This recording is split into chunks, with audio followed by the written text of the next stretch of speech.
Orange जो है ये मिथाइल ऑरेंज। देखो ये बात कर रहे हैं किसकी, मिथाइल ऑरेंज की। और मिथाइल ऑरेंज के अंदर अगर आप एसिड डालोगे सर, ये मिथाइल ऑरेंज है, इसमें अगर आपने अम्ल डाला सर, इसमें आपने क्या डाला जी, इसमें आपने एसिड डाला, और जैसे आप इसके अंदर एसिड डालोगे और जैसे एसिड डालोगे तो इसका कलर कैसा हो जाएगा, लाल हो जाएगा। ये क्वेश्चन आपसे पूछा गया था। क्या मिथाइल ऑरेंज हमसे एग्जाम में पूछा था, बार-बार पूछा जाता है जी, बार-बार पूछा जाता है, ठीक है भैया।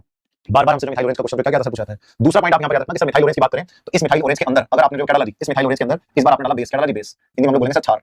तो इस मिथाइल ऑरेंज में जैसे आप बेस डालोगे तो आपके इसका कलर कैसा हो जाएगा सर, येलो हो जाएगा जी। तो आप यहां पर याद रखना कि सर मिथाइल ऑरेंज में मूल रूप से तो नारंगी होता है, मूल रूप से आप लोग सभी जानते हैं कि सर मूल रूप से मिथाइल ऑरेंज नारंगी होता है, लेकिन आप लोग देखोगे कि सर ये अम्ल के साथ जो लाल हो जाता है और क्षार के साथ आप लोगों से पीला हो जाता है। तो ये बात आप याद रखना कि मिथाइल ऑरेंज मूल रूप से नारंगी होता है, लेकिन अम्ल के साथ आप देखोगे सर जो है वो अम्ल के साथ लाल और क्षार के साथ पीला हो जाता है, दोनों पॉइंट याद रखना। एक और चीज याद रखो सर, क्योंकि दोनों आर्टिफिशियल है सर, ये आप लोग मिथाइल ऑरेंज याद रखना सर, कृत्रिम संकेतक है सर, ये आर्टिफिशियल इंडिकेटर याद रखना आप लोग कि सर ये मैंने आपको एक चार्ट बताया था, इसके अंदर मैंने आपको एक बात बोली थी कि सर ये जो है वो आर्टिफिशियल इंडिकेटर जो आपको याद रखना है, आर्टिफिशियल इंडिकेटर याद रखना। अगर मैं आप लोगों से बोलूं तो आप यहां पर लिखोगे कि सर जो फेनोल्फथालीन है, फेनोल्फथालीन भी कैसा है सर, फेनोल्फथालीन भी अगर आप देखोगे सर आर्टिफिशियल है। आप लोगों ने 2000 के नोट का कलर बताओ कैसा था, हमने 2000 का नोट याद है, तो बंद हो गया वो, तो 2000 का नोट तो याद होगा, तुम बताओ 2000 का नोट का कलर कैसा था जी, 2000 का नोट का जो कलर है अगर आपसे पूछोगे सर उसका कलर कैसा था जी, आप बता सकते हैं कि 2000 के नोट का कलर कैसा था, सब बता दोगे वैसे तो यहां पर आप याद रखना कि सर फेनोल्फथालीन का कोई कलर नहीं होता, ये कलरलेस होता है, रंगहीन होता है सर। फेनोल्फथालीन का कोई कलर नहीं होता है, ये होता है सर रंगहीन। क्या होता है जी, ये होता है रंगहीन। लेकिन अगर फेनोल्फथालीन के अंदर अगर हम अम्ल मिलाएंगे, क्या मिलाया सर, एसिड मिलाया सर, फेनोल्फथालीन के अंदर अगर हम अम्ल डालेंगे और अगर हमने फेनोल्फथालीन के अंदर अम्ल डाला तो इसके कलर में कोई चेंज नहीं आएगा, इसका कलर रंगहीन का रंगहीन रहेगा।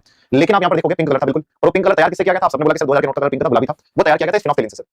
उसके ऊपर जो कलर तैयार किया गया था वो फेनोल्फथालीन से ही तैयार किया गया था, उसकी जो डाई तैयार की गई थी उसका कलर तैयार किया गया था वो फेनोल्फथालीन के द्वारा ही आप सर प्रिपेयर किया गया था। आप यहां पर याद रखना कि सर फेनोल्फथालीन में अगर हम लोग जो क्या डालेंगे तो फेनोल्फथालीन में अगर हम लोग डालें सर बेस, क्या डालें जी, बेस, हिंदी में हम लोग बोलेंगे सर क्षार। तो अगर हमने जो है वो फेनोल्फथालीन में क्या डाली जी, क्षार डाली, तो कलर कैसा निकल आएगा सर, गुलाबी। क्या क्वेश्चन आते हैं सर, बिल्कुल आते हैं सर। ये जो चार क्वेश्चन आपके सामने है 5 स्टार क्वेश्चन आपके एग्जाम में पूछे जाते हैं। मिथाइल ऑरेंज का अगर आपसे पूछा जाता है कि सर मिथाइल ऑरेंज जो है उसके अंदर अगर अम्ल डालते हैं तो रेड हो जाता है, और मिथाइल ऑरेंज में हम लोग बेस डालते हैं तो आपको पीला हो जाता है। वहीं पर फेनोल्फथालीन अगर आप देखोगे सर इसके अंदर अगर हम अम्ल डालते हैं तो ये कलर लेस रहता है, और वहीं पर अगर आप देखोगे सर फेनोल्फथालीन के अंदर हम लोग बेस डालते हैं तो उसका कलर गुलाबी हो जाता है। ये क्वेश्चन आपसे एग्जाम में क्या किया था सर, पूछा था, बहुत बार पूछा।